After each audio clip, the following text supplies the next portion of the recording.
Bonjour, bonsoir et bienvenue dans ce nouvel épisode de Critique. Aujourd'hui, je vais vous parler de deux films d'horreur. Firestarter pour commencer. Nouveau film de Case Thomas que vous connaissez peut-être pour The Vigil sorti l'année dernière. Charlie est la fille de Vicky et Andy. Ils doivent constamment déménager pour fuir une agence fédérale américaine. Ils ont tous des super pouvoirs, mais la petite Charlie peut utiliser de la pyronésie et les agents américains veulent l'utiliser comme une arme très prévisible pour les amis. Le film est vraiment nul.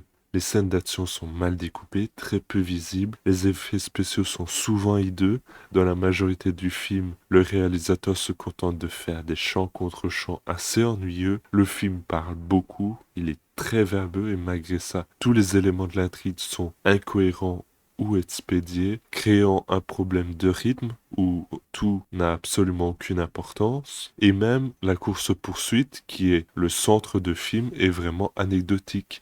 Il ne procure pas de tension et ne permet pas de s'attacher aux personnages. Les acteurs jouent mal, tous. Je n'arrive pas à croire à ce qui leur arrive et je n'entre jamais en empathie avec eux. Malheureusement pour Zac Efron, son botox l'empêche de jouer et donc le mec il reste stoïque à tout ce qui lui arrive. C'est peut-être un parallèle à faire avec le spectateur, qui sait. C'est un film Hitman dont on en a un peu rien à foutre et que j'ai déjà beaucoup oublié. Crime of the Future. Nouveau film de David Cronenberg, dont on vous a déjà parlé dans le rendez-vous ciné 19 avec Existence. Alors que l'espèce humaine s'adapte à un environnement de synthèse, le corps humain est l'objet de transformations et de mutations nouvelles. Avec la complicité de sa partenaire Caprice Soltenser, célèbre artiste performeur, met en scène la métamorphose de ses organes dans des spectacles d'avant-garde. Tamlin, une enquêtrice du bureau du registre national des organes, suit de près leur pratique. C'est alors qu'un groupe mystérieux se manifeste. Ils veulent profiter de la notoriété de Sol pour révéler au monde la prochaine étape de l'évolution humaine. Le film a un côté difficile à aimer et à comprendre, je le trouve très riche, très pertinent dans le côté testamentaire qu'il véhicule et ce qui d'habitude fait des films longs et chiants. Ici, on suit un rythme envoûtant et lent qui nous parle du concept d'art pour Cronenberg, de la place de l'artiste en train de mourir dans la société. C'est tout simplement fascinant.